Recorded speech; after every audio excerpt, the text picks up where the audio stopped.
el tema que el Señor puso en mi corazón y que por cierto el Señor trabajó en mi vida, pero tremendamente esta semana. Yo ya tenía un tema preparado y el martes que fui a consultar el título, pues me lo botaron. Ya lo tenía todo armado. Y entonces, Señor, ¿de qué hablo? ¿De qué hablo? Y resulta que cabalmente el día lunes había ido a almorzar con un hermano que es evangelista y él me contó una experiencia. Y sobre esa experiencia que él tuvo, el Señor me habló y pues fue forjando en mi corazón un montón de cositas que cuestionaron. Y les voy a contar la anécdota, está en su boletín, no la vamos a leer, pero está ahí la historia. Este hermano ha sido invitado varias veces a una iglesia a predicar.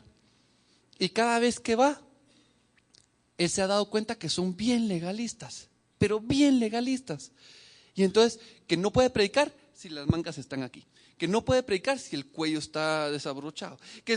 Y entonces dice, bueno, y entonces ya todo, cada vez que va a la iglesia procura ir, pero impecable en lo exterior, ¿verdad? Y él dice, no, yo tengo que predicar del interior. Y entonces, el día que él iba, ¿qué creen? Olvidó la Biblia. Y entonces, Dios, ¿de qué hablo? ¿De qué hablo? Y entonces, él tiene un don. En 3 minutos arma una prédica y jala todas las citas. Y dije yo, wow, cómo armó la prédica, me contó y yo quedé impresionado. Pero el ejercicio que él hizo fue, bueno, voy a confrontarlos sobre qué tanto saben de la ley interior. Y les preguntó, vamos a ver, ustedes se jactan de que son muy formales, de que están siguiendo la ley de Dios. Y los retó y les dijo, les doy 100 quetzales al que pase enfrente y me diga que se sabe los 66 libros de memoria. No los tiene que decir, solo me tiene que decir que se lo sabe. Y yo le doy los 100 quetzales. Ese era el reto. Y nadie pasó. Y entonces dijo, vamos a ponerlo más fácil. Los 10 mandamientos en orden. No me los tiene que decir, solo tiene que decir ante Dios, yo lo sé. Y yo le doy los 100 quetzales. Nadie se levantó. Y entonces comenzó a predicar sobre ese punto, porque miren, pareciera que ustedes o la iglesia en general, no hablo de ustedes, sino estaba refiriéndome a los otros hermanos, pero si les cae el guante, ¿verdad? El tema es que muchas veces hablamos de un Dios que no es conocido en nuestro corazón. O es un Dios conocido o es un Dios no conocido. Pablo, estando en el Areópago, lo vamos a ver más adelante, él pasó viendo las estatuas que habían hecho para los dioses. Y de repente encontró una en la cual decía, para el Dios no conocido. Y de ahí, Pablo, aprovechando esto, gran predicador, gran evangelista, tomó de lo que era la cultura de ellos para predicarles de ese Dios no conocido que es el Señor Jesucristo. Tremendo. El problema está en que de repente comenzamos a vivir una religiosidad y nosotros pensamos, no, la religiosidad es la de otros. Todos tienen ese problema, pero yo no. Yo no sé si ustedes, pero uno cuando se evalúa, aquel es el que está mal, aquel otro, aquella. Y somos perfectos para ver los errores que tienen los otros. Y Jesús nos puso aquella cita, no me recuerdo en dónde está, pero ustedes me van a ayudar. ¿Por qué tratas de ayudar a tu hermano y sacarle la viga o la paja y no te quitas primero la viga que tienes tú en tu ojo?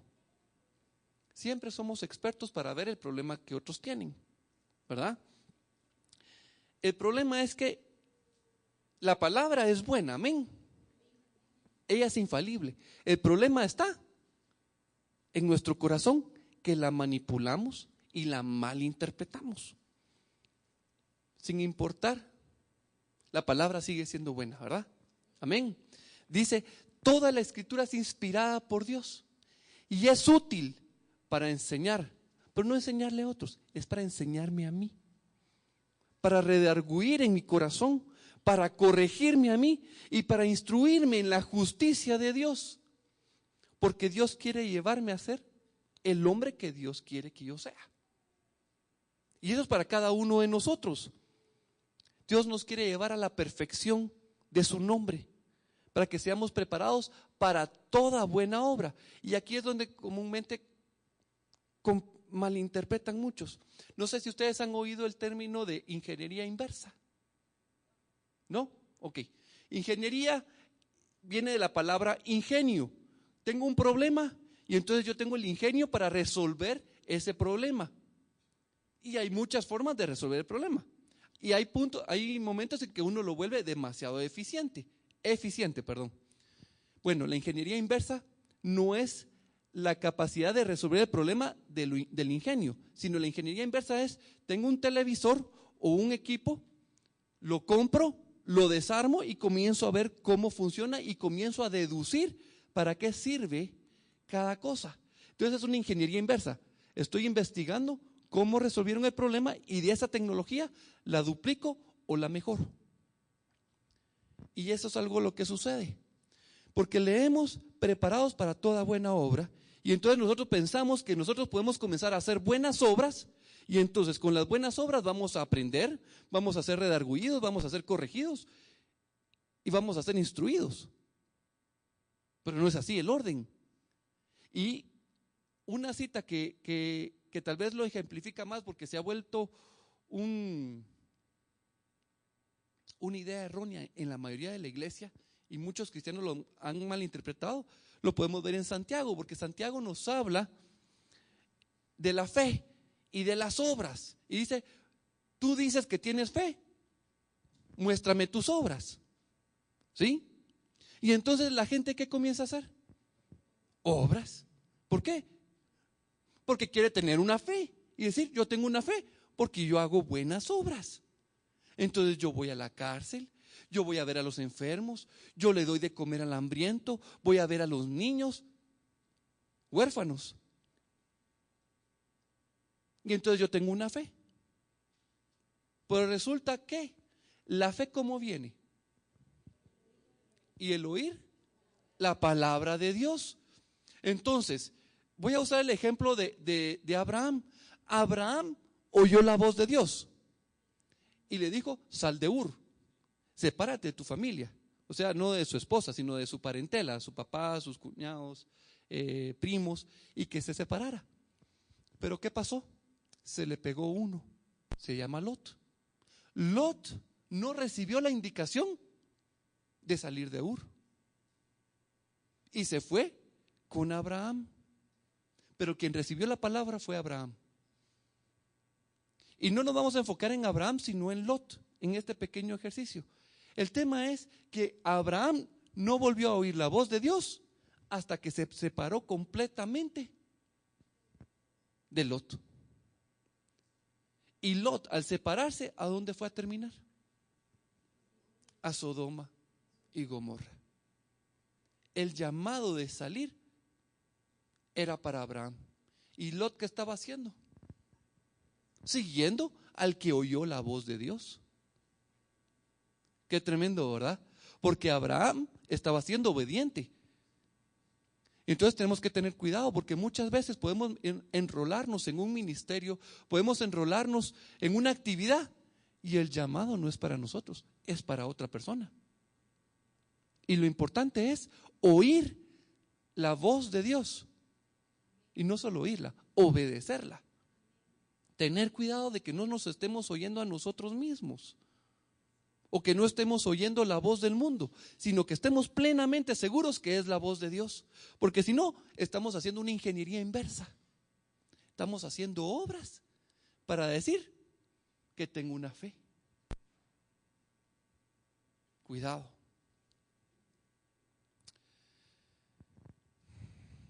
Hay una cita, es dura, ya está proyectada. La cita que escogí, que el Señor puso en mi corazón, fue Mateo 23:27, porque está dirigida a los escribas y a los fariseos. Los escribas y los fariseos conocían la palabra de Dios, conocían el Antiguo Testamento, conocían la ley. Pero el Señor les dice: ay de vosotros, escribas y fariseos, hipócritas, porque sois semejantes a sepulcros blanqueados, que por fuera, la verdad, se muestran hermosos, mas por dentro están llenos de huesos, de muertos y de toda inmundicia. Es una palabra bien fuerte la que el Señor está diciendo a los que estudian la palabra de Dios. Y yo sé que aquí muchos estudiamos la palabra de Dios. Esta no es una palabra para los que están afuera, para los que no conocen. Es una palabra para nosotros que estamos dentro de la iglesia, dentro de la congregación. Yo no sé si a ustedes les pasa, pero yo fabrico hologramas. Aquí en la iglesia les llamamos hologramas, fachadas, máscaras, ¿verdad? Pero el Señor, ¿cómo les llama? Sepulcros. Ustedes son como sepulcros, llenos de huesos muertos, porque están en un conocimiento de la palabra aquí. Edgar hace unos días me decía, ¿te recordás cuando Ángel enseñaba y decía cuál es el camino más largo? Yo le dije no, porque nunca, no me recuerdo haberlo oído, pero me gustó. Y dice, el camino más largo, ¿quién se acuerda? Ahí está, Loren, Carmen Aida, muy bien. Dice, el camino más largo que hay de todos es el camino que está de la mente al corazón. Miren, recibimos, pero no hay modo que se convierta en vida en nuestras vidas. ¿Cuánto habrá? Como 30 centímetros. Más o menos. Pero cuesta.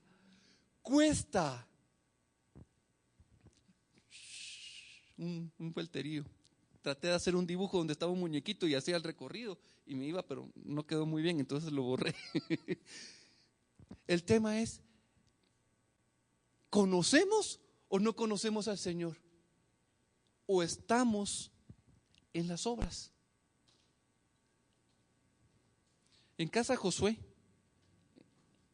me gusta mucho porque yo tuve un problema.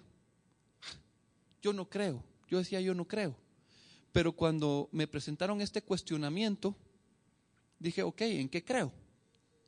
Y esta es la primera pregunta que debemos hacer. ¿Qué creemos? ¿Qué creemos? Pues yo creo que Jesús es el Hijo de Dios. Muy bien, pero ¿por qué crees lo que crees? Es la segunda pregunta. Porque mi abuelita, pues ella creía y ella se lo enseñó a mi mamá y mi mamá me lo enseñó a mí, por herencia. O creo porque yo tuve un encuentro personal con Cristo, yo le conozco, mi corazón arde porque el Espíritu Santo me reveló que Él es el Hijo de Dios. ¿Se recuerdan de estas preguntas? ¿Alguien que no las haya visto antes? Ok, todos las han visto, entonces no las tenemos que rebasar porque está el ¿por qué vivo lo que creo? ¿Realmente estoy viviendo lo que creo, la palabra de Dios, de perdonar y extender perdón? ¿Por qué enseño lo que creo? ¿Estamos enseñando? ¿Y cómo enseño lo que creo? Estas son 5 interrogantes que en Casa Josué se hacen constantemente para reflexionar si estamos siguiendo a Dios porque creemos en Él y estamos recibiendo su palabra, o porque estamos siguiendo a otro que está siguiendo a Dios, como le pasó a Lot con Abraham. Que no seamos Lot, siguiendo a otro que oye la voz de Dios. Sigamos la voz de Dios, que Jesucristo sea nuestro pastor en nuestras vidas. Entonces muchos van a decir, yo leo la palabra de Dios y yo me dejo guiar por la palabra de Dios, pero oigamos lo que dice la palabra. 2 Corintios 3:6 dice, el cual asimismo nos hizo ministros competentes. Dios nos hizo ministros competentes, servidores competentes de un nuevo pacto, y no de la letra, sino del Espíritu, porque la letra mata, mas el Espíritu vivifica. El problema es que está escrito, pero aquí y no aquí, porque somos buenos cuando vemos a otro en su error. ¿Y qué hacemos con nuestro error, con el error que vemos en el otro? Lo condenamos, lo juzgamos, lo criticamos. Fíjense, nuevamente vuelvo a los fariseos, a los escribas y fariseos. Juan 8, del versículo 3 al 11. Es el tema de la mujer que iba a ser apedreada. Lo vamos a leer. Dice: entonces los escribas y los fariseos le trajeron una mujer sorprendida en adulterio, y poniéndola en medio le dijeron: maestro, esta mujer ha sido sorprendida en el acto mismo del adulterio. Eso significa que si fue encontrada en el acto mismo del adulterio, ¿quién estaba con ella? Y llevaron a los dos, ¿verdad? Solo a la mujer. ¿Sabían ustedes que aquí en Guatemala el adulterio solo era penalizado anteriormente a la mujer y el hombre no? Estamos hablando de hace unos 40, 50 años. El hombre podía cometer adulterio, pero la mujer no. Y era penalizado. Ya hoy no. Pero miren, ellos agarran la ley y dicen: y en la ley nos mandó Moisés a apedrear a tales mujeres. Tú pues, ¿qué dices? Y entonces el que no lee la palabra de Dios dice: la ley dice que hay que apedrear a las mujeres en su adulterio. Pero eso no es lo que dice la ley. Esa es una manipulación que los escribas tenían de la ley. Vamos a irnos a Levítico 20:10. Vean lo que dice: si un hombre cometiere adulterio con la mujer de su prójimo, el adúltero y la adúltera indefactiblemente serán muertos. Qué buenos son los fariseos y los escribas para manipular la ley, ¿verdad? El problema es que si nosotros no estamos actuando como fariseos y como escribas, que manipulamos la ley para juzgar y condenar a otros. El problema no solo es con otros. ¿Quiénes de ustedes cuando cometen un error o una falta o un pecado, ya no sirvo, ya estoy condenado, y comienza el mismo juicio de condenación para nosotros? Y nos condenamos. Dios ya no me ama. Hoy sí, este pecado es que yo desprecié la sangre de Cristo. Y la verdad es que ya no. Hoy sí, Dios ya no me acepta de regreso. Yo vivía bajo una condenación de ese tipo, y cada vez que fallaba, pasaban meses, hacía lata mi vida. Y entonces cuando llegaba con Cristo, nuevamente, había que resolver demasiados problemas, porque había un sentimiento de culpabilidad de algo pequeño que a Dios no le agradaba, y había un lente que Satanás ponía en mi vida que hacía ver que eso se volviera gigantesco. O sea, no, el juicio no solo es para otros, el juicio también es contra nosotros. Y nosotros mismos nos condenamos. Regresemos a Juan y veamos lo que sigue diciendo. Mas estos decían tentándole para poder acusarle. Pero Jesús, inclinando hacia el suelo, escribía en tierra con el dedo. Y como insistieran en preguntarle, se enderezó y les dijo: el que de vosotros esté sin pecado, sea el primero en arrojar la piedra contra ella. Jesús quiebra toda la ley, o sea, no la quiebra, sino quiebra nuestro pensamiento de cómo interpretar la ley. El primero que esté limpio de pecado, tire la primera piedra. Los escribas y los fariseos, que eran bien legalistas, fueron desarmados completamente. E inclinándose de nuevo hacia el suelo, siguió escribiendo en tierra. Pero ellos, al oír esto, acusados por su conciencia, salían uno a uno, comenzando desde los más viejos. Tienen la cola más machucada, hasta los postreros, los más jóvenes. Pregúntenle a un joven, a uno de los chiquitos: ¿tú has pecado? No. ¿Has mentido? No. Y hace 5 minutos te mintieron sobre si agarraron un dulce. No, yo no robé. Les cuesta ver su falta. Pero uno ya de adulto, qué facilito reconocemos, ¿verdad? Pero por orgullo no queremos confesar, porque mantenemos nuestra fachada de que somos buenos. No nos gusta ser descubiertos. Miren, anoche tuve un sueño.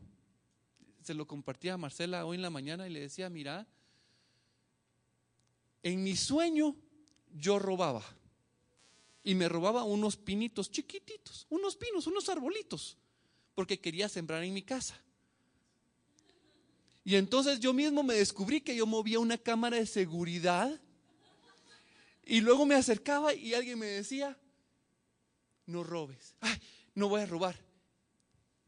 Entonces en el sueño me decía: ahora ve y confiesa tu pecado. Ay, pero si no los agarré. Ay, miren, fue un conflicto en mi corazón porque yo no quería exhibir mi pecado. Y al final cuando me desperté, ay, qué ridículo, queriéndome robar unos arbolitos de pino y estaban feos. Pero el problema no era que los pinos, no es que estuvieran feos. En mi sueño, mi conflicto es que yo no quería ir a confesar y me desperté con la angustia de que no fui a confesar mi pecado. Entonces fui con Marcela. Marcela, me quise robar unos pinos. Y ella se reía: y Juancho, los pinos. Pero en mi corazón había un dolor porque no me había exhibido. Porque eso era lo que el Señor quería que yo hiciera, que me exhibiera. Lo peor es que el jardín al que le iba a robar era de una persona aparentemente importante, porque su casa era bien grande y muy hermosa. ¿Cuánto queremos mantener esa fachada? Mantener una imagen de intachables, de que somos íntegros, de que nosotros hacemos las cosas correctamente. No, yo hago todo bien.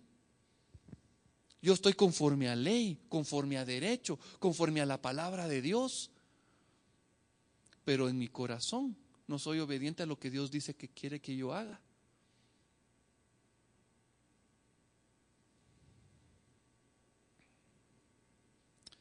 Enderezándose Jesús y no viendo a nadie sino a la mujer, le dijo: mujer, ¿dónde están los que te acusaban? Yo quiero hacer un alto ahí, porque cuando ustedes le dicen: usted es mentiroso, apúchica, rapidito salimos con el apúchica, o ¿por qué decís eso? ¿De dónde lo sacaste? ¿Con qué o qué evidencia tenés para decir semejante atrocidad de mí? Ella se quedó calladita. Ella no hay registro de que haya intentado defenderse. Ella estaba reconociendo su falta. Hay dos tipos de forma de confesar nuestro pecado. Si yo soy sorprendido robando esto y alguien me dice: pedí perdón, pues con qué vergüenza vengo y digo yo: perdón, porque ni modo, ya me cacharon, no me queda otra. Pero está la otra posición en la que ninguno de ustedes sabe, solo lo sabe el Señor y lo sé yo. Y el Señor me dice: confiesa. Y si yo no confieso, no estoy cumpliendo su voluntad. La intención del Señor no es humillarme. La intención del Señor es librarme de esa atadura que está en mi corazón. El problema es que seguimos manteniendo esos hologramas de que somos buenos, de que somos íntegros, de que hemos sido transformados. Pero el silencio de esta mujer, ¿qué está declarando? Soy culpable. No tengo excusa. Y Jesús le dijo: ¿ninguno te condenó? Y ella dijo: ninguno, Señor.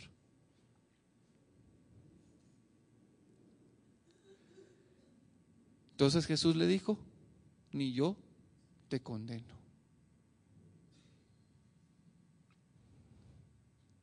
Yo merecía ser condenado. Cuando leemos el Antiguo Testamento y vemos cuando una persona es encontrada en adulterio y cómo los mataban, a mí pero de verdad, lo leo y digo: Dios mío, no entiendo por qué la dureza tan drástica, la ley. Pero es que la ley es la ley, me guste o no me guste.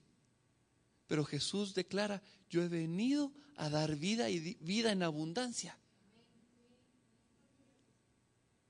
Y se nos dio poder de ser llamados hijos de Dios si creemos en el sacrificio y la justicia que Él puso delante de nosotros y el Padre, porque Él nos vino a reconciliar. El problema es que lo olvidamos, ¿verdad? Lo olvidamos. Y después creemos, Señor, mira, necesito un carro, necesito casa, necesito empleo. Puntos.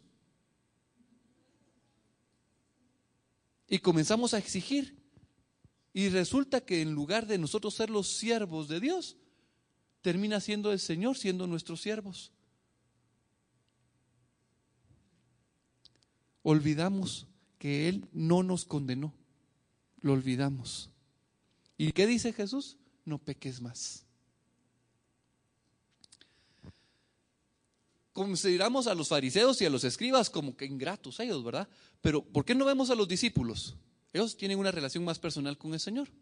Lucas 9, 51, 56 dice: cuando se cumplió el tiempo en que él había de ser recibido arriba, afirmó su rostro para ir a Jerusalén. Están hablando de Jesús. Y envió mensajeros delante de él, los cuales fueron y entraron en una aldea de los samaritanos para hacerle preparativos. Mas no le recibieron, porque su aspecto era como de ir a Jerusalén.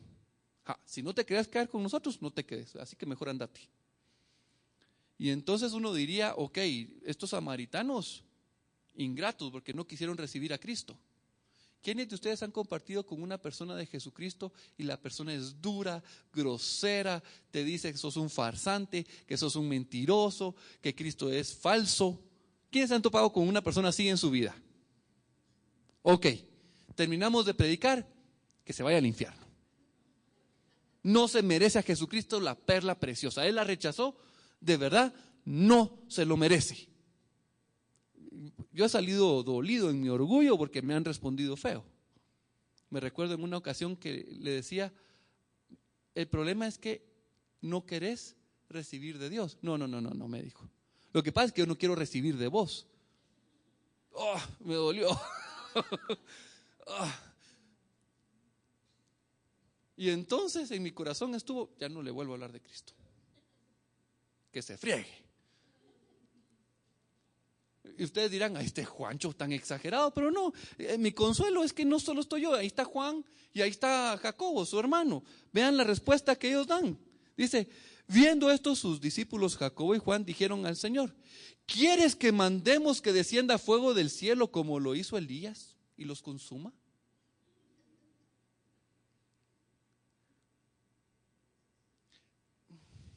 Miren, yo me recuerdo una vez de un hermano que llegó conmigo y me habló, y mira, y vos sos de los santurrones esos que están en la iglesia. Yo, ¿cómo así? Sí, lo que pasa es que el otro día le hablé a un hermano y le dije, mira, o sea, eso fue lo que me preguntó, en su mente todavía habían unos problemitas, pero me preguntó, vos mira, perdón, voy a aclarar, este hermano le preguntó a otro hermano en su iglesia, ¿tenés deseos por tu esposa?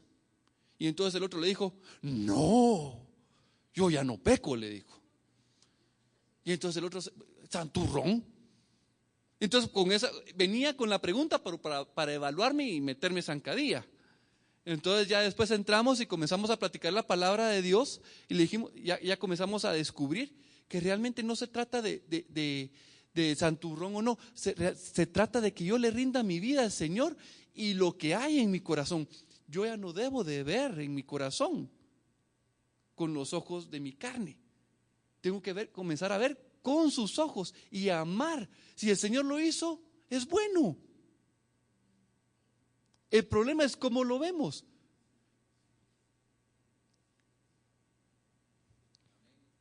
Amén. ¿Cuántos de nosotros no mandamos a pedir fuego para que consuman? Tal vez no pedimos fuego, que los caiga, que los consuma de esa manera, pero sí, que te evangelice otro, si es que Dios todavía se apiada de ti. Somos duros en nuestros juicios. Yo no sé si ustedes lo han vivido, pero yo sí, en mi corazón ha estado eso de, ¿rechazas a Cristo?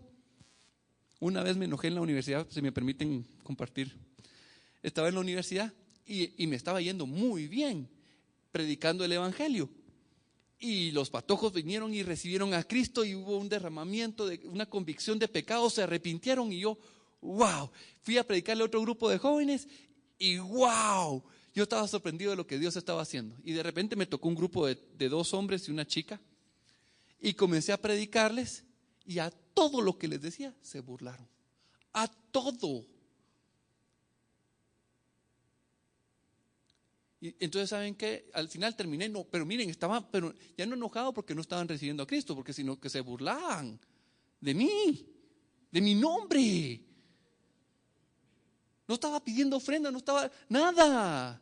Le estaba compartiendo de mi Señor. Y estaba enojado. Entonces al final les cayó a los patojos. Y entonces ya, miren, saqué toda mi carnota. ¿Ustedes qué creen? Yo soy un profesional, soy un arquitecto graduado y tantos años. Y trabajé, tuve mi empresa y comencé a darles para que me respetaran. Y por dentro estaban callados, pero yo les miraba la cara de risa. Más enojado me puse. De verdad que quería que les cayera fuego encima. Si no lo han vivido, es porque no han salido a predicar y no los han rechazado. Pero vean, sigamos leyendo. Entonces, volviéndose Jesús, los reprendió, diciendo: vosotros no sabéis de qué espíritu sois. Cuando tenemos esos sentimientos y nace eso en nuestro corazón y ese deseo para otros, de plano que no es del Señor. No proviene de Él. ¿Por qué? Aquí está la respuesta. Sigamos leyendo. Dice: porque el Hijo del Hombre no ha venido para perder las almas de los hombres, sino para salvarlas. ¿Saben? Mi enemigo, Dios lo ama. Y Dios desea que esa persona que me ha hecho daño, que me ha ofendido, sea salvo. Pero díganselo a uno cuando está enojado. Ahí sí. Hay gente que molesta con esto: Señor, si no te lo llevas, yo te lo mando.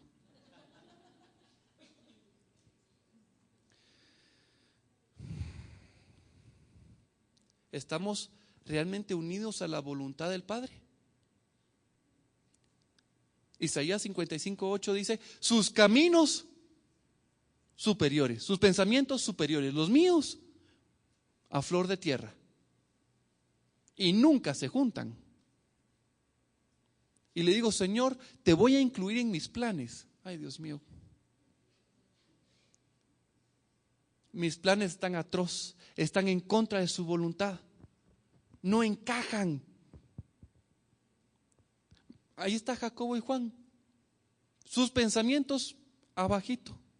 Los pensamientos de Cristo son sublimes, son de salvación, son de vida eterna, son de redención, son de sanidad, son de prosperidad. Y hablemos de prosperidad de Cristo Jesús en nuestro corazón para vida eterna. Cuando yo veo mis pensamientos, mis planes, mis emociones, Señor, deberíamos realmente aborrecerlos. Pero ¿cuánto seguimos amando nuestros deseos, nuestros planes, nuestras planificaciones, nuestra empresa, nuestro nombre, nuestra familia? Ahorita se me viene una persona, un doctor en teología, nos compartía hace mucho su experiencia como pastor. Y dice que una servidora de muchos años en la iglesia tuvo un problema con su nieto. Y el nieto fue llevado al hospital en emergencia. Y él fue, los visitó y oró por el niño, y de repente se topó con la señora. Y la señora le dijo: si el Señor no sana a mi nieto y se muere, yo renuncio a él. Solo la anécdota me dolió. Y él me contaba: sentí un dolor tan profundo que ella dijera tal cosa. Y a veces ponemos nuestra mirada más en las cosas como que Dios nos está sirviendo y olvidando lo que Él ya hizo. Él ya lo hizo todo, Él ya lo dio todo por nosotros. Él dio a su Hijo amado, Jesucristo, para nuestra salvación. Pero tendemos a olvidar.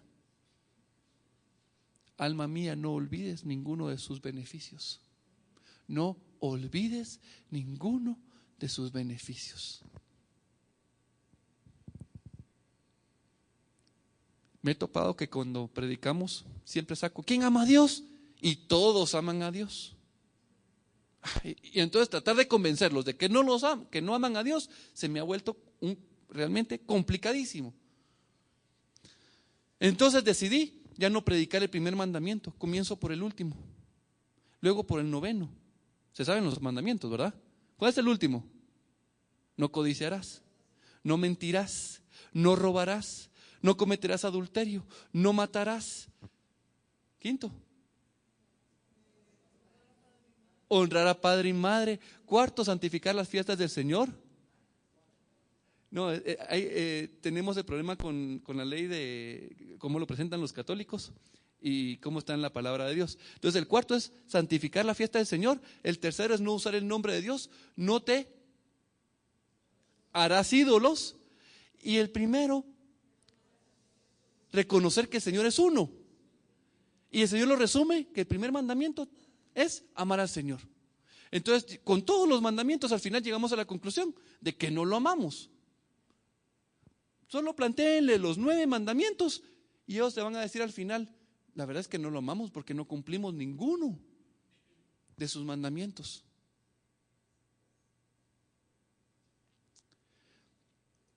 Leamos 1 Juan 2:4, dice, el que dice, yo le conozco y no guarda sus mandamientos, el tal es un mentiroso y la verdad no está en él.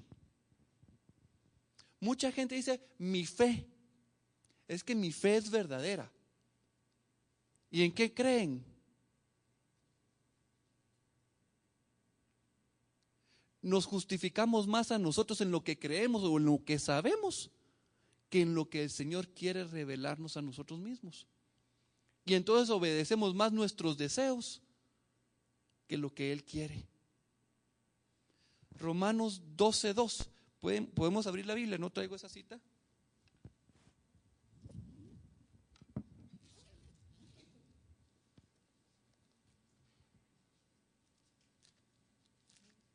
Amén. Yo todavía no. Aquí estamos. Romanos 12:2 dice, no os conforméis a este siglo, sino transformaos por medio de la renovación de vuestro entendimiento. Y aquí viene lo interesante. Para que comprobéis cuál sea la buena voluntad de Dios, agradable y perfecta. ¿Cómo es la voluntad de Dios? Buena, agradable y perfecta.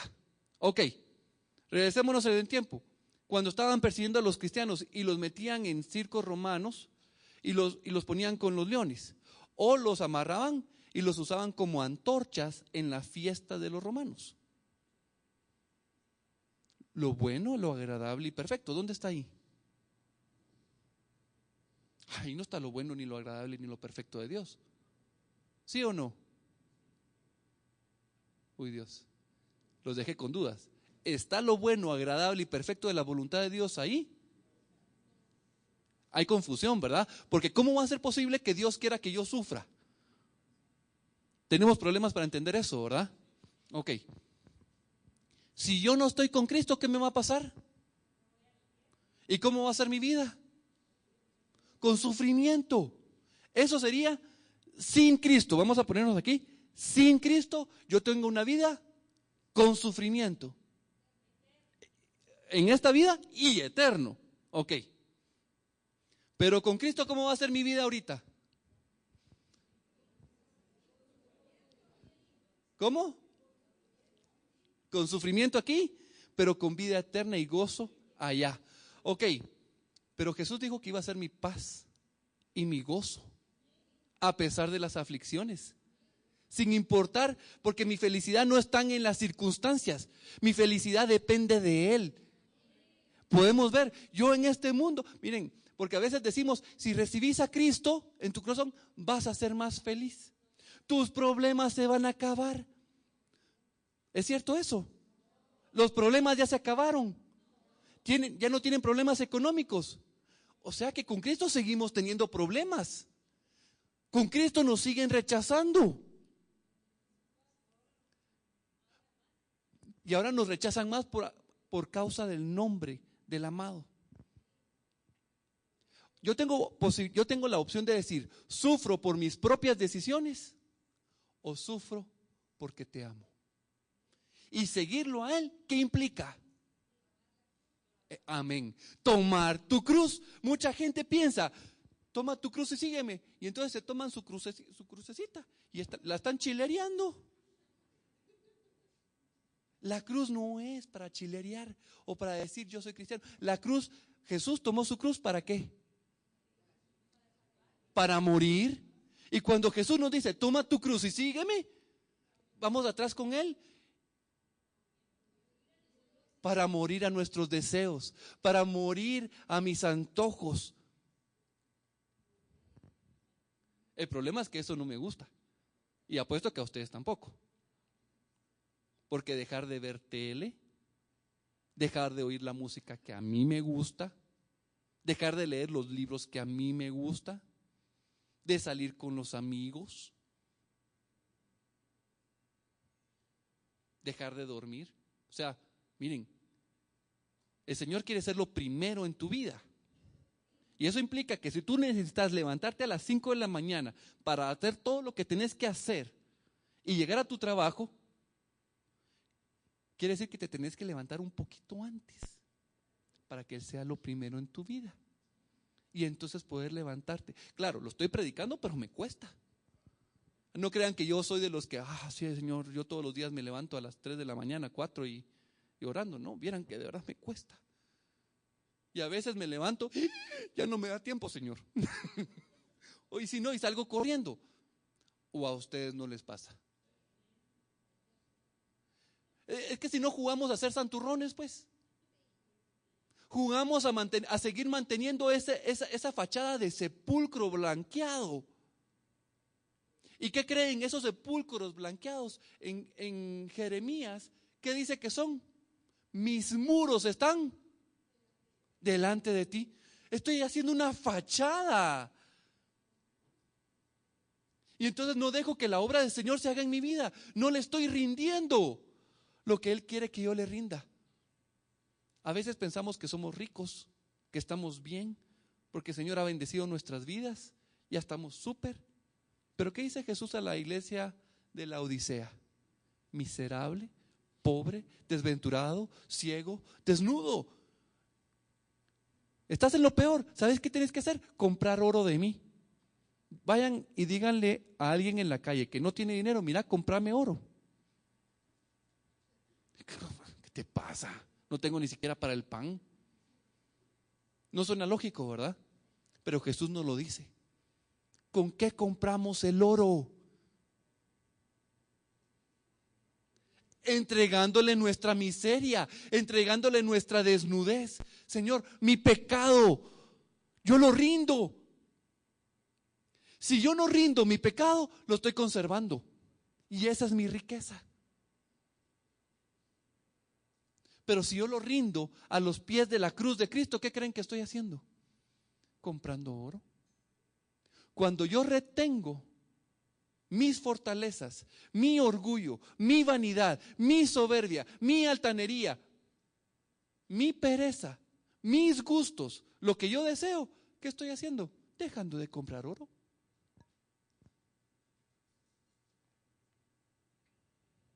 Entonces, si no le conocemos, no hacemos lo que a Él le agrada. Si no le conocemos. Pero si le conocemos, leamos 1 Juan 2:5, el siguiente versículo dice, pero el que guarda su palabra, en este verdaderamente el amor de Dios se ha perfeccionado. Por esto sabemos que estamos en Él. Cuando guardamos su palabra, pero será para que los demás hermanos se den cuenta de que sí estoy bien con Dios, porque eso es lo que hacemos con las obras. Comienzo a hacer cosas porque aquel hace y como aquel, sí, aquel está creciendo en el espíritu y las obras que está haciendo, entonces yo comienzo a imitar las obras. Y eso está, pero miren, de verdad, permeado dentro de la iglesia. De una manera increíble. Y cuando digo de la iglesia, por favor, no crean que estoy diciendo solo ustedes. Estoy hablando de la iglesia a nivel mundial. Porque pensamos que hacer buenas obras es lo que le agrada al Señor. Pero si el Señor no te mandó a hacer tal cosa, ¿qué creen que es? Es pecado. ¿Por qué? ¿De dónde se sacan eso? ¿En qué parte de la palabra? Porque yo puedo venir y comenzar a decir, eso es pecado, ¿verdad? Y entonces comenzar a condenar nuevamente y los condeno a todos. ¿Por qué? Porque con la palabra yo agarro y condeno a todo mundo. Eso fue lo que hicieron los fariseos y los escribas con la mujer adúltera. Pero la palabra, vamos a leer 2 citas. Romanos 14, 23.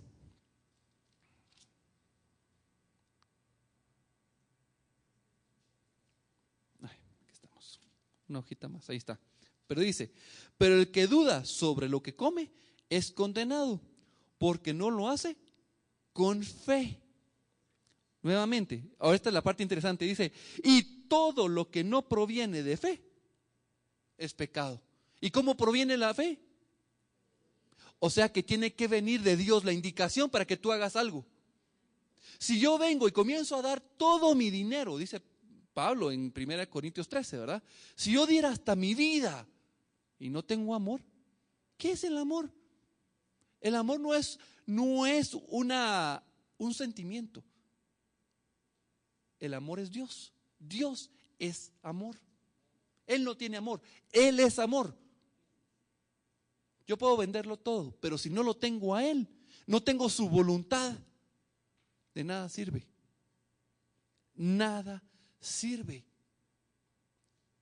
Miren, esta prédica no es tanto para ustedes, sino para mí ha sido una confrontación del hacer y del ser. En mí hay una necesidad de hacer para ser aceptado por el Señor. Yo tengo que hacer porque Él ha hecho tanto por mí. Pero ¿es eso lo que Dios quiere de mi vida? Miren cómo el Señor me ha ido cortando y cortando y cortando y me dicen, no hagas esto, y ahora no hagas lo otro, y ahora me siento atado y Señor, ¿pero por qué? Y miren, y están nosotros que están calladitos y quietos, y el Señor les está diciendo, salgan. El Señor trabaja en cada uno de nosotros como a Él mejor le parece.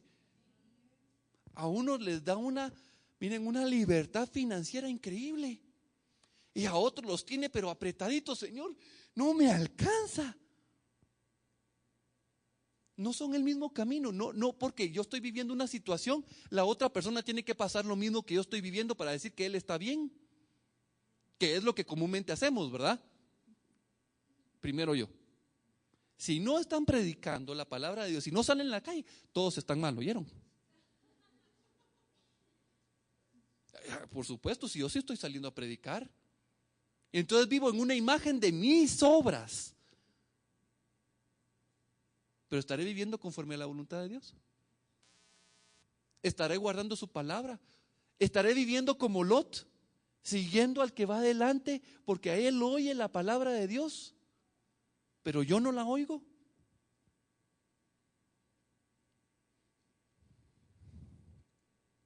Si le conocemos, hacemos lo que le agrada. Miren, a mí me encanta cuando mi esposa, cuando está en nuestro cuarto, el pasillo del closet y luego ya está el baño.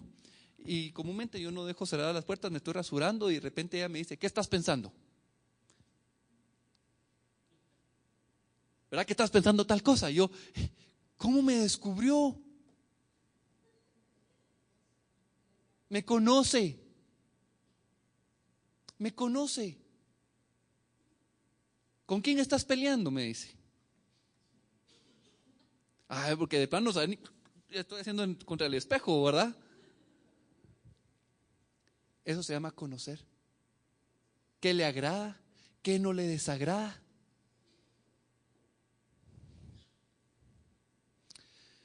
me gusta la historia de Pablo. Vamos, hoy sí, llegamos a la parte del título, donde dice, ¿es un Dios conocido o un Dios desconocido? Cuando Pablo se presenta en Atenas, ve este altar erigido para este Dios no conocido. Leamos Hechos 17, del versículo 22 al 23. Y dice, entonces Pablo, puesto en pie en medio del Areópago, dijo, varones atenienses, en todo observo que sois muy religiosos, hacen mucho. Porque pasando y mirando vuestros santuarios, hallé también un altar en el cual estaba esta inscripción: al Dios no conocido, al que vosotros adoráis, pues sin conocerle es quien yo os anuncio. ¿Qué está diciendo Pablo ahí?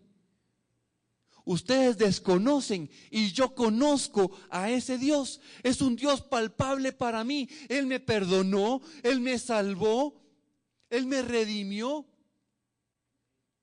cambió mi forma de pensar. Ya no vivo como yo vivía. Ese es el Dios que ustedes no conocen. La pregunta es, ¿están viviendo ustedes como Pablo en ese momento en el que dice, yo sí conozco y ustedes no conocen? ¿O estamos como los atenienses de que no conocemos y estamos en una mera religión?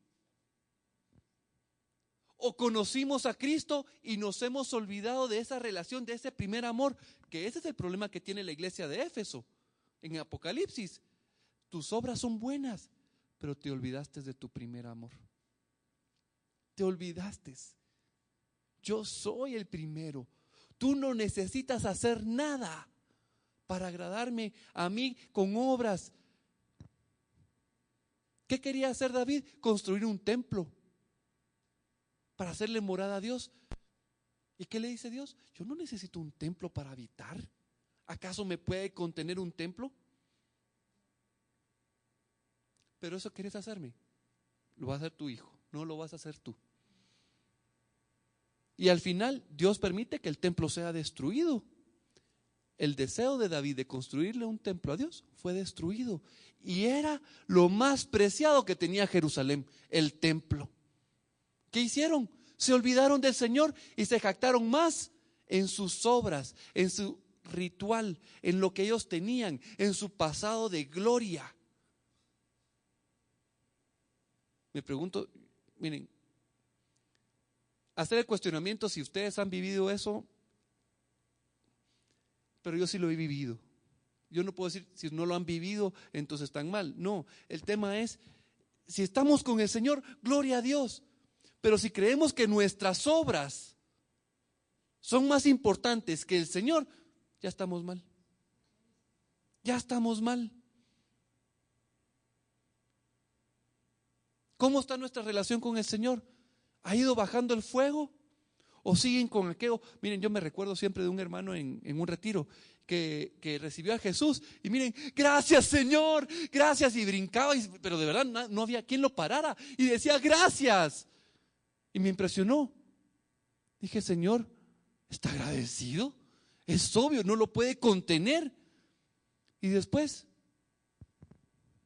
apagado. Y digo, Señor, ¿cómo está nuestra vida?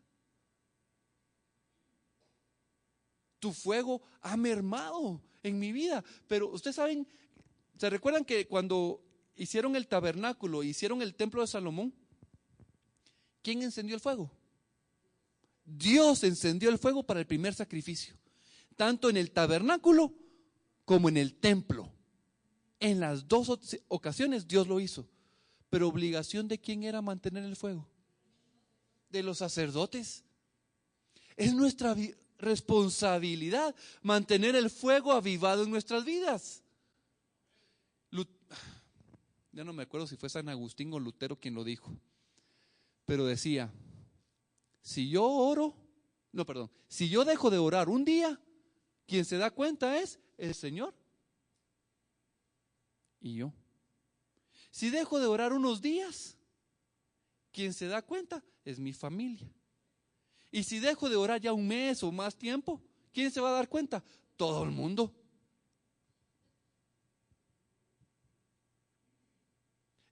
¿Cómo está nuestra relación?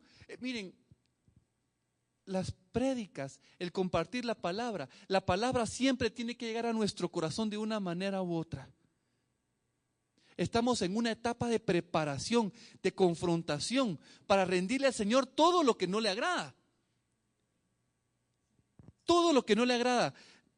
El Señor me pone esta cita. Vámonos a Primera de Reyes. Primera de Reyes.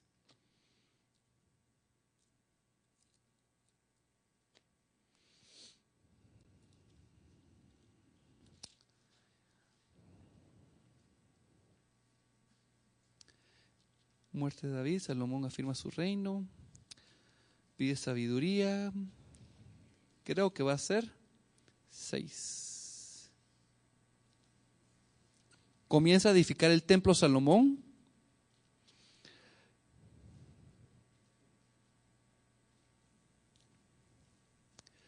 Si alguien me puede ayudar, es la cita donde se dice que las piedras no fueron trabajadas en el lugar, sino fueron trabajadas en la cantera, y que no se oyó martillo, ni hacha. 6:7, ya lo encontraron. Gracias. Aquí está. Y dice, y cuando se edificó la casa, la fabricaron de piedras que traían ya acabadas. De tal manera que cuando la edificaban, ni martillos ni hachas se oyeron en la casa, ni ningún otro instrumento de hierro. Y uno diría, qué interesante cómo construyeron, ¿verdad? Pero esto es un mensaje para nosotros. ¿Dónde creen que es el área de trabajo, la cantera? Aquí. Cuando lleguemos al cielo, lo que dejamos que el Señor trabajara en nuestras vidas. El lugar de trabajo es aquí. Allá ya no va a haber oportunidad. Si nos rendimos al Señor, le estamos dando cancha para que Él pueda trabajar. Si no le damos cancha, Él no puede trabajar. A mí me da risa cuando juego con mi hija. Me dice, juguemos pues. Pero tú quédate sentado y quieto. Y ella juega por todo el cuarto y no me da cancha a mí. Entonces ella, Julita, ella lo que quiere es que yo la vea jugar a ella. Pero yo no juego con ella. Y entonces digo, Señor, ¿no estará pasando lo mismo en mi vida? Que te digo que obres en mi vida y solo te digo, vení y te siento y no te dejo hacer nada.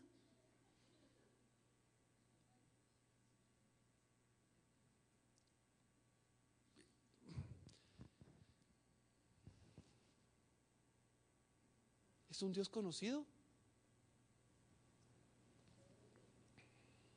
Vamos a pasar. Pablo en Hechos, vamos a hacer solo referencias, no lo vamos a ir leyendo. Pablo en Hechos 9, 3, 6 tiene su conversión. Y lo primero que Pablo hace cuando cae del caballo, ¿qué creen que es? ¿Quién eres, Señor? ¿Quién eres? Y Jesús le dice, soy Jesús al que tú persigues. Y la siguiente pregunta, ¿saben qué es? ¿Qué quieres? ¿Qué quieres que yo haga? Primero es conocerlo, ya sé quién eres. Y lo segundo es, ¿qué quieres que haga, Señor? Tu voluntad es buena para mi vida. Pero ¿saben cuál es el problema? Que no reconocemos su voz, nos cuesta. Pobrecito Samuel, cuando estaba chiquito, 4 veces oyó el llamado de Dios. 3 veces fue con Elí y en la última Elí le dijo, es el Señor, respóndele. Y entonces ya Samuel, Señor, aquí estoy. Pero él no lo dijo, sí, Señor, aquí estoy con una, sí, yo te reconozco. No, él no reconocía la voz de Dios. Quien lo ayudó a reconocerlo fue el sacerdote en ese momento. Quien te está hablando es el Señor. Carecemos de esa habilidad para reconocer su voz. Por eso es bueno que siempre tengamos a alguien que nos ayude a interpretar la palabra, que sea el Espíritu Santo, ¿verdad? Pero si no podemos y estamos trabados con algo, hay ministros, hay servidores, hay hermanos que tienen más recorrido en la palabra de Dios y nos pueden ayudar. El creer que nosotros podemos solitos es decirle a Dios, yo no necesito de ti. No necesito de las personas que tú has puesto para enseñarme. Elías nos pone el ejemplo de cuando viene, recuerden que él antes de esto hizo descender fuego y consumió el holocausto que él había presentado. ¿Se recuerdan? Ok. Él había tenido esa experiencia, pero en ese momento Dios le está hablando en 1 Reyes 19, cuando está escondido. Dice que pasa un viento fuerte, luego hay un terremoto, pasa un torbellino de fuego y ahí no está Dios. Dios estaba en la paz, en el viento suave. Nuestro problema es en reconocer la voz de Dios. Los hijos de Seba, miren, a mí me impresiona este caso, porque ellos comenzaron a hacer exorcismo y ellos comenzaban a decirle a los demonios, en el nombre de Jesús que Pablo predica. ¿Y qué pasa? El demonio le dice, conozco a Pablo, conozco a Jesús, pero ¿ustedes quiénes son? Miren, que un demonio te lo diga no me preocupa tanto. Tal vez sí nos asustaría, ¿verdad? Porque ahí dice que los pobres patojos salieron, les dieron una sopapeada. Les dieron. Pero este no es tan duro. Vean ustedes, ¿qué dijo Jesús en Mateo 7:23? Apartados de mí, hacedores de maldad, porque yo a ustedes no los conozco. Y la cita que está en Mateo 25:41, apartados, esa es más dura, apartados de mí, malditos. Uy, miren, son palabras duras, pero se las está dando a la iglesia, se las está dando a los que creían. Estas llamadas de atención son para los creyentes que creen que están caminando con el Señor.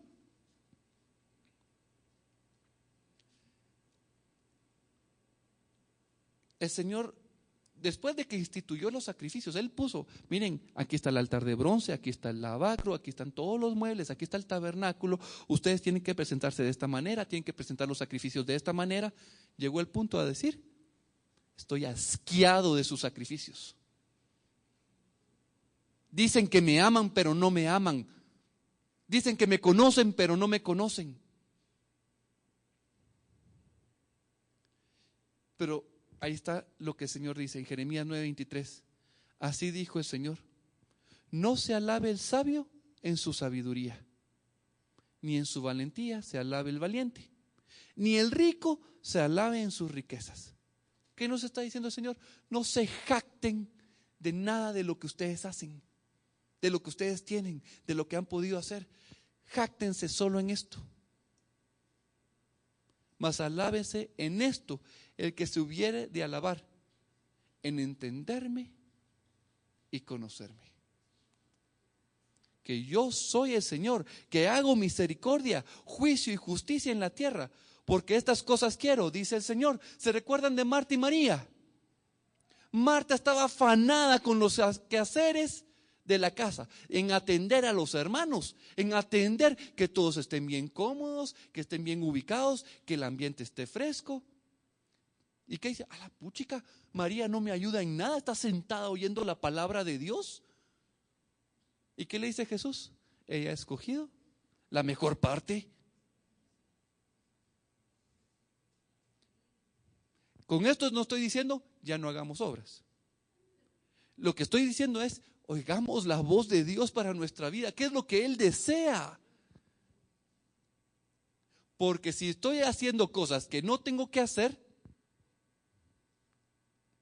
pecado, estoy separado de Dios. Estoy separado de su voluntad. Me voy a ir al retiro. ¿Se recuerdan esta línea? ¿Qué representa esta línea? La eternidad de Dios. Fácil, ¿verdad? La línea de abajo. Muy bien. ¿Qué representa esto? Un tiempo que Dios abrió para la creación. El primero es la creación. El segundo, caída. Estábamos condenados a muerte, ¿verdad? Muerte eterna. ¿Por qué habremos de morir si Jesús ya pagó todo? Él ya lo hizo todo. Amén. Entonces, el rescate. Y por último, ¿qué es? El retorno. Ese es el tema. El retorno implica conocerlo a Él. implica adquirir de Él su naturaleza, vivir conforme a Él vivía. ¿Y cómo vivía Jesús? Con una dependencia del Padre, haciendo solo lo que el Padre le decía que tenía que hacer. Él no se inventaba nada, él solo obedecía al Padre y vivía en gracia, obedeciendo al Padre. Eso nos corresponde a nosotros. Y Dios dice que nosotros somos su cuerpo. ¿Y qué es lo que hacía Jesús en ese tiempo? Él sanaba, Él intercedía, Él liberaba. Y nosotros como cuerpo tenemos que hacerlo. Pero ¿quién es la cabeza? No la mano. Y mucho menos yo. Yo no soy cabeza. Es Él. No creas que tú tomas decisiones. Debemos de ir y buscar su voluntad. Sujetarnos a ella. Agradarlo a Él.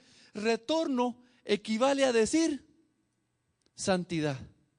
Me aparto de lo que yo quiero, de mis deseos, me aparto del mundo para unirme con el Señor. Entre más me acerco yo al Señor, más dependo de Él. ¿Qué hago? Hago su voluntad. Cuando ustedes leen Gálatas y leen los frutos del Espíritu Santo, ¿los frutos de quién son? No son los frutos, es el fruto del Espíritu Santo. Solo es uno, solo es un fruto. Es su voluntad. Cuando Él fluye a través de nosotros y estamos haciendo su voluntad, ¿qué está diciendo? Que estamos aferrados a Él, que estamos unidos a Él, que su Espíritu está fluyendo, que su voluntad está fluyendo, que yo estoy siendo obediente. Ese es un proceso.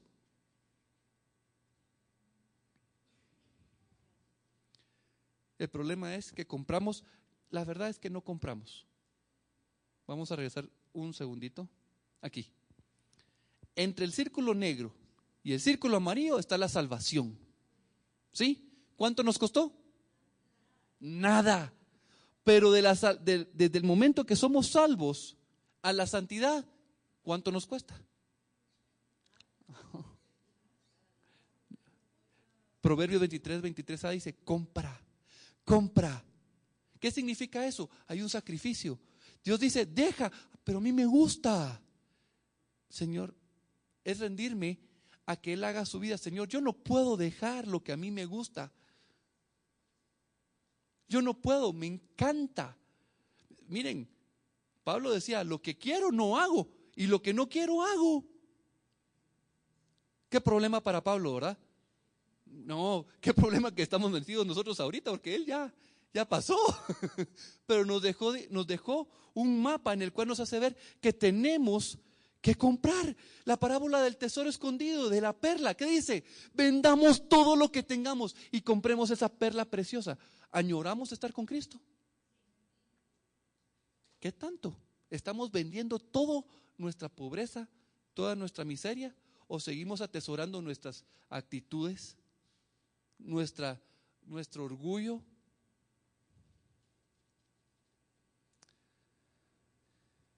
Triste lo que le pasó al pueblo de Israel.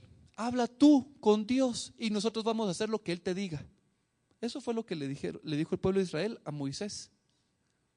Que Dios te habla a ti y nosotros solo vamos a hacer. El único que fue transformado en eso fue Moisés. Porque la voz de Dios te capacita para poder hacer su voluntad.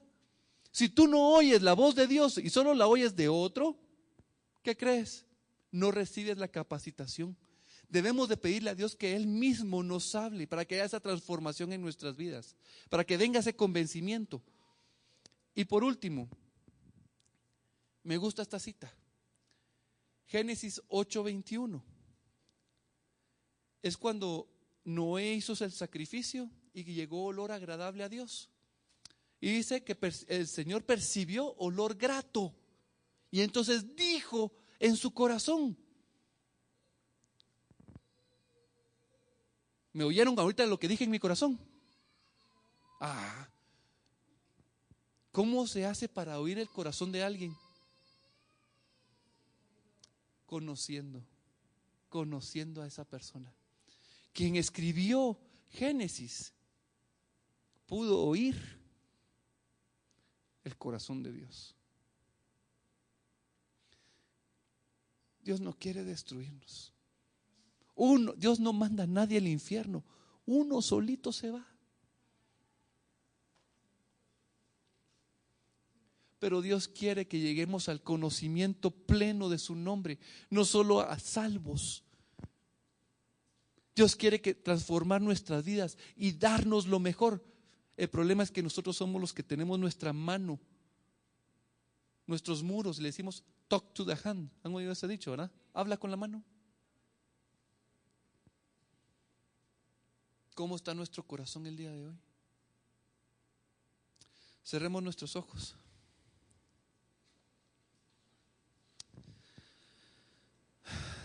Padre amado,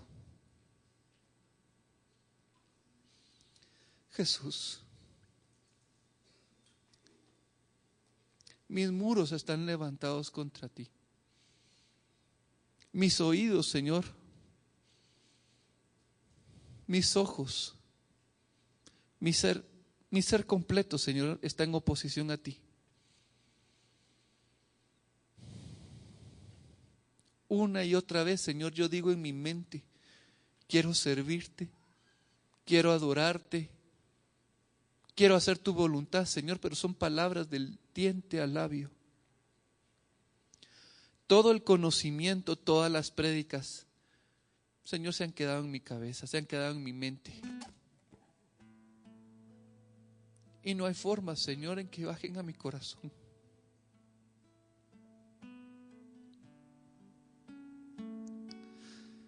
Señor, yo no puedo hacer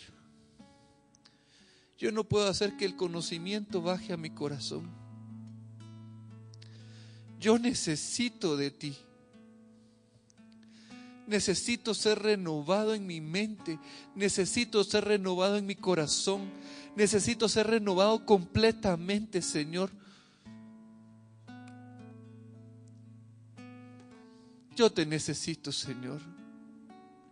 Yo quiero conocerte. Yo quiero conocerte, pero yo mismo soy el que pone cosas enfrente para no, Señor. No es lógico, Señor. Pero en eso descansa mi alma, en que tú harás la obra, en que tú la perfeccionarás. Gracias, Señor, porque no depende de mí, sino que depende de ti. Depende de tu gracia, depende de tu misericordia, Señor. Yo ya no quiero ser estorbo de tu obra, Señor. Yo ya no quiero oponerme a lo que tú quieres en mi vida. Lo que tú decides es mejor para mi vida, Señor. Es bueno, es agradable y es perfecto. Aunque yo no lo vea, Señor, por lo menos ya sé que tu voluntad es buena, agradable y perfecta. Tus correcciones, Señor, son buenas, agradables y perfectas. Tu disciplina, Señor, es buena, agradable y perfecta. Sálvame de mí, Señor. Sálvame de mí.